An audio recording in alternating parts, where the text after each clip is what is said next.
Bonjour chers téléspectateurs, nous avons le plaisir de rencontrer aujourd'hui un homme politique d'une grande dimension au Sénégal et au-delà. Il est connu pour être un membre actif des mouvements de jeunesse depuis de très bonnes années. Il s'agit de M. Zator Mbaye, qui est ministre conseiller du président de la République. M. Mbaye, bonjour. Bonjour, très cher doyen. Je voudrais saisir ce moment pour vous saluer toute votre équipe, saluer également les internautes, toutes les personnes et les personnalités qui vous suivent. Et bien sûr, saluer la plateforme qui aujourd'hui donne un ton, donne un contenu, n'est-ce pas, au contenant du 535. Et pour cela, je voudrais les encourager pour le défi de la visibilité et de l'audibilité qui sont en train de relever journellement. Merci M. Mbaye, mais la première question, qui est une question naturelle, voulez-vous vous présenter à nos téléspectateurs? Alors, il me sera difficile de le faire, peut-être...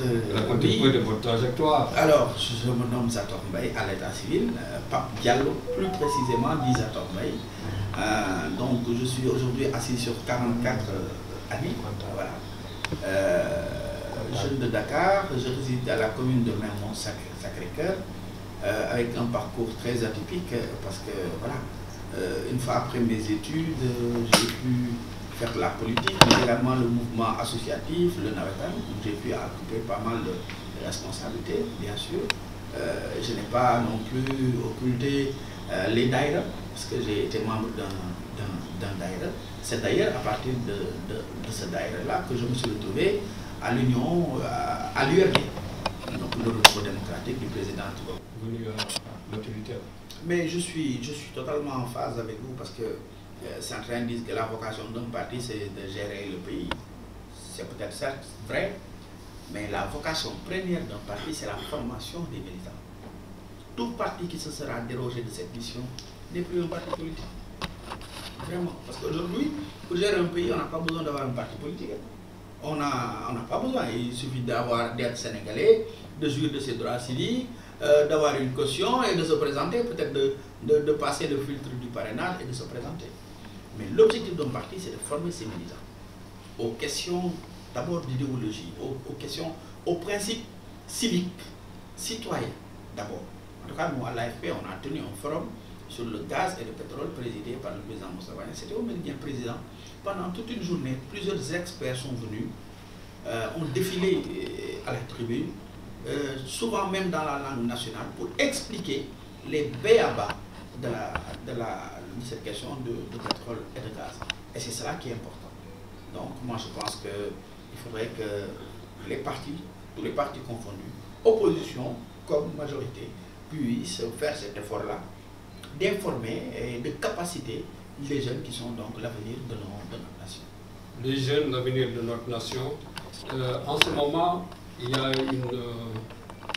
disons, on tente de draguer la jeunesse par tous les moyens et ça pose des problèmes parce qu'il y a des dérives extrêmement graves. Qu'est-ce que vous leur conseillez? Vous savez,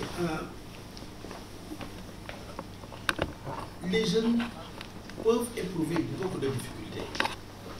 Ces difficultés sont liées à la question du chômage, à la question, oui, de l'emploi, de la formation. Mais il arrive souvent que moi, dans mes promenades, que je m'arrête quelque part pour demander aux jeunes, écoutez, qu'est-ce que vous faites? Si c'est la nuit, ils knock. Mais le développement d'un pays ne se fait pas par la conjonction de knock et de tchang. Ça se fait par la conjonction d'efforts dans le sens d'une formation pour chercher et avoir un métier pour pouvoir être productif d'abord pour soi-même. Je prends une date symbolique, le 23 juin. Nos leaders étaient en première ligne. Tout le monde se rappelle du rôle joué par les leaders ce jour-là. Avant que les troupes ne soient derrière. Tu sais, dans toutes les révolutions, il y a l'élite, il y a les masses. Moi, je ne peux pas dire, écoute, je fais partie de l'élite, mais bon, la masse, allez vous faire tuer. Ce n'est pas bien. Et je pense que, j'en profite d'ailleurs pour saluer le rôle extraordinaire que le pouvoir spirituel a joué dans cette crise. Parce que et il faudrait qu'on comprenne que notre pays a aujourd'hui plus que jamais besoin de tous ses fils et de toutes ses filles. Tous ses fils et de toutes ses filles. Vous avez dit que nous sommes aussi un pays atypique. Dans vos... Vous avez parlé de la manière dont on gère la politique au Sénégal. Un président qui n'est pas du même bord que le président de l'Assemblée nationale. Qu'est-ce que vous entendez par là? J'ai voulu montrer par là la générosité du président de la République, mais également son intelligence, sa finesse politique. L'heure aujourd'hui est au grand regroupement. Regardez les États-Unis, on n'a que deux blocs, les républicains et les démocrates. Vous venez au Sénégal, on a plus de 300 partis qui se réclament de quelle obédience? J'entendais même hier quelqu'un dire qu'il se réclamait du souverainisme. Qu'est-ce que ça veut dire? Alors, je crois qu'aujourd'hui, on devrait, pour moi, nous inspirer de ce qui est en train d'être fait. Aujourd'hui, nous sommes dans une grande coalition qui s'appelle Benno Bokk Yakaar, qui aujourd'hui gère le portage politique des politiques publiques qui sont déroulées. Parce que tout gouvernement a besoin d'un socle politique pour pouvoir accéder aux masses, pour pouvoir un peu, voilà, je veux dire, démultiplier, vulgariser les réalisations qui sont en train d'être faites au sommet de l'État. Pour ce faire, on a besoin forcément d'un appareil politique. Il y a des gens qui décrivent Benno Bokk Yakaar. Qu'est-ce qui explique la longévité, la stabilité de ça? Je vous l'ai indiqué, c'est l'intelligence du président de la République qui en est le président.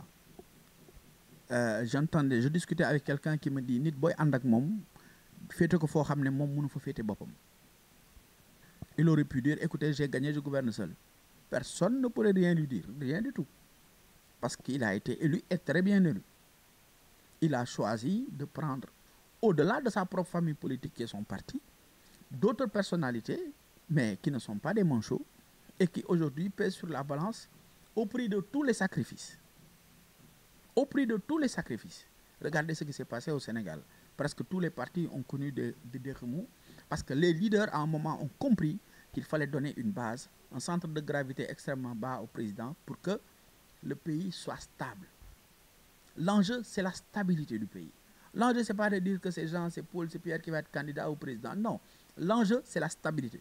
Si Moussa ou Demba ou voilà, devient président d'un pays alambiqué, sens dessous, sens dessus, à quoi ça sert? On a tous intérêt. Opposition comme majorité. Opposition comme majorité. Et c'est pour moi le lieu d'ailleurs de dire à Ousmane Sonko, parce que nous sommes de la même génération, mais de tout faire pour accéder peut-être à ces desiderata, mais en respectant la démocratie. On a aujourd'hui un pays qui est une exception démocratique dans la sous-région. Je devrais dire même de l'Afrique, de manière générale. Mais il faudrait qu'il puisse nous permettre de garder ce statut-là que les gens nous envient. Ah oui, le Sénégal est un pays envié. Votre mot de la fin, monsieur le ministre? Vous remercier de cette invitation, de cette merveilleuse invitation. M'excuser auprès de vous et sûrement de ceux-là qui nous suivent. Si dans mon propos, il est arrivé de blesser quelqu'un, ce n'était pas mon intention, mais juste de donner ce que j'avais dans le cœur. Et de lancer un appel à toutes et à tous en ce mois béni de Ramadan, que les cœurs soient unis, que ça ne soit pas un vain propos, mais que ça soit voilà, dans les actes quotidiens que nous posons. Une unité, pas une unité de façade, pas de la fumisterie, pas de l'hypocrisie, mais que nous soyons unis pour l'intérêt de notre nation. Et je pense que si les gens sont unis, je suis profondément musulman, il y a une sourate qui dit soyez unis, quand vous êtes unis, rien ne pourra vous désunir. Je vous remercie.